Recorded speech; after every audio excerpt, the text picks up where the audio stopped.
La fraude est un fléau pour toute organisation, qu'elle soit publique ou privée, qu'il s'agisse d'une entreprise, d'un organisme social, d'une association, d'un syndicat, ou bien encore d'un parti politique.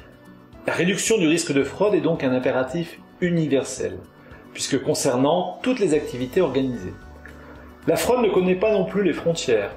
Elle s'accommode également très bien des nouvelles technologies en termes d'information. Ainsi, s'agissant de nos activités professionnelles ou de nos engagements sociaux, limiter le risque de fraude nous concerne tous. Je suis Jean-François Caron, consultant formateur indépendant, associé fondateur de la SAS Format Conseil. Je vous présente dans cette ressource vidéo la façon dont les auditeurs peuvent exploiter les cas de fraude les plus courants pour en réduire les risques.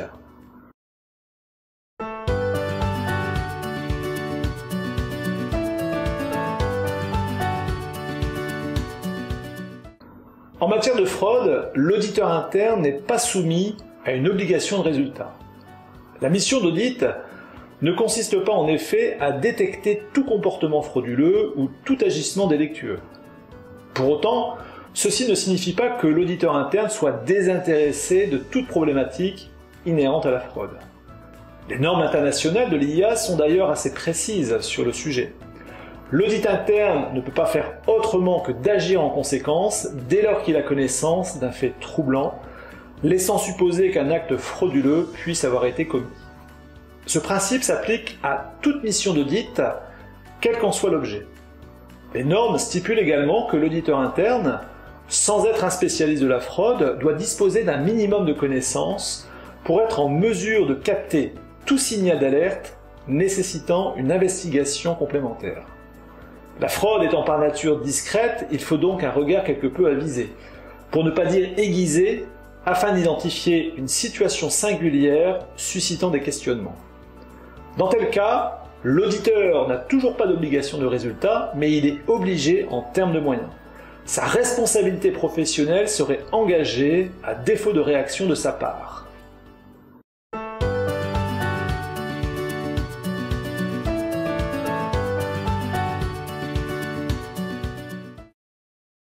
On l'aura compris, sans être expert de la fraude, l'auditeur interne doit en avoir une connaissance minimale à propos des techniques usuellement employées par les fraudeurs, ainsi que leur motivation, mais aussi concernant les faiblesses de contrôle interne propices à un environnement frauduleux.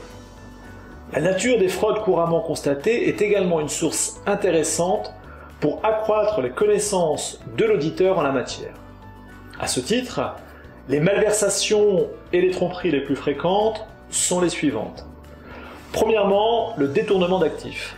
Une personne au sein d'une organisation use de ce qui ne lui appartient pas à des fins personnelles, soit pour en tirer directement un profit ou alors en faire bénéficier quelqu'un d'autre.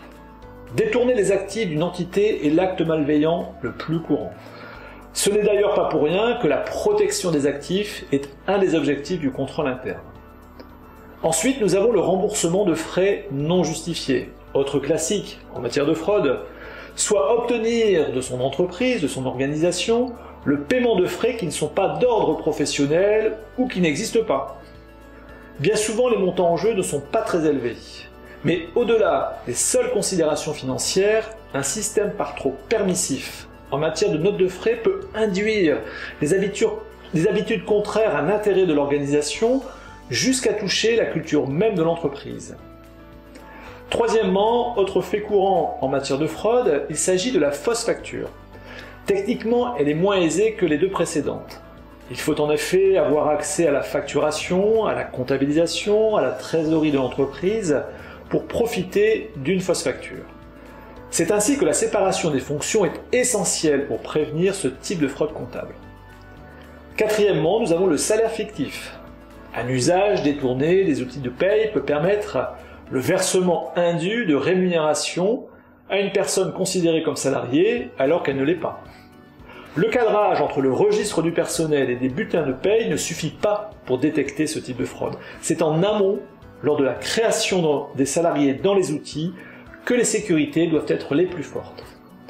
Enfin, la manipulation de données appartient également aux fraudes les plus courantes. Il s'agit de produire intentionnellement, à partir de données, des résultats qui ne sont pas conformes à la réalité, de travestir le réel pour dissimuler des difficultés par exemple, de passer sous silence des dysfonctionnements, de communiquer des performances financières qui n'en sont pas. La manipulation de données personnelles est également constitutive d'un acte frauduleux, dès lors que les informations sont exploitées pour un usage contraire à l'intérêt des personnes concernées, sans que celles-ci en soient informées ou bien contre leur gré.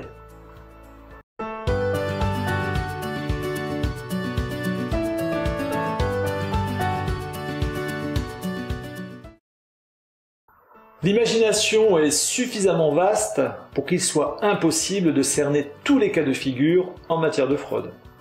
En outre, la complexification et la numérisation des activités humaines ouvrent le champ des possibles pour que s'y développent des comportements frauduleux.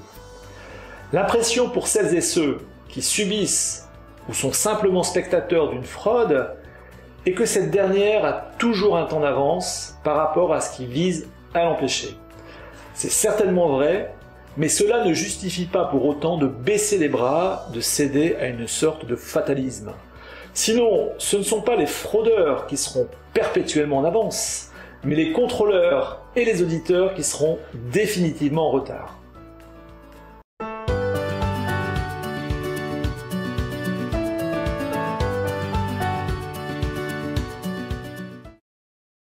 Si vous souhaitez aller plus loin sur ce sujet, je vous propose une formation en mode replay dont le thème est le suivant: maîtriser et auditer le risque de fraude. Cette formation s'articule en 4 parties. Premièrement, je vous présente les concepts fondamentaux en matière de fraude. Puis ensuite, je vous propose des techniques pour identifier et mesurer le risque de fraude. Troisièmement, la construction d'un plan de contrôle permanent vous est présentée pour la couverture du risque de fraude. Et enfin, je vous fais part dans cette formation d'un programme d'audit visant à s'assurer de la qualité des dispositifs de réduction du risque de fraude. Si cette formation vous intéresse, vous pouvez vous inscrire directement sur la plateforme Audit et Coffee à l'adresse suivante: www.formation-audit-coffee.com. Dans la rubrique classe virtuelle, vous trouverez la formation en question. Vous cliquez sur accès au programme, vous retrouvez les parties dont je viens de vous faire part, et ensuite vous pouvez régler en ligne.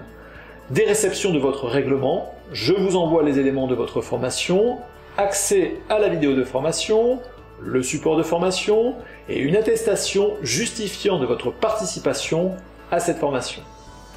Si vous avez des questions à propos de cette formation, n'hésitez pas à me contacter par mail jfcaron@outlook.fr ou par téléphone WhatsApp au numéro suivant +33 6 80 24 16 25. Je vous remercie de votre attention et je vous donne rendez-vous pour une prochaine ressource vidéo. À bientôt!